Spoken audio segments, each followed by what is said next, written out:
అందరికీ నమస్కారం. నేను దినేష్. తెలుగు రాష్ట్రాల్లో లేడీ అఘోరి అలియాస్ అల్లూరి శ్రీనివాస్ అంశం హాట్ టాపిక్గా మారిన విషయం తెలిసిందే. ఇప్పటికే పలు వివాదాలకు మూల కారణమైన అఘోరి మరో సంచలనానికి తెరలేపింది. ఏపీకి చెందిన వర్షిణి అనే యువతిని గుట్టు చప్పుడు కాకుండా పెళ్లి చేసుకుంది. ప్రస్తుతం అందుకు సంబంధించిన వీడియోలు సోషల్ మీడియాలో తెగ వైరల్ అవుతున్నాయి. మధ్యప్రదేశ్ రాష్ట్రంలోని ఓ చిన్న ఆలయంలో అఘోరి వర్షిణి పెళ్లి చేసుకున్నారు. వర్షిణి మెడలో అఘోరి తాళి కట్టగా ఇద్దరు ఒకరికొకరు దండలు మార్చుకున్నారు.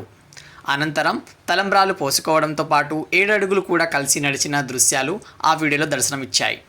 అక్కడే ఉన్న పలువురు నాగసాధువులు ఉత్సాహంగా భక్తి పాటలు పాడుతూ వారిని ఆశీర్వదించారు. ఇంట్లో తల్లితో తనను పెంచిన విష్ణు అన్నతో నరకం చూశానని, అందుకే అఘోరితో జీవితం బెటర్ అనిపించిందని వర్షిణి చెప్పుకొస్తుంది.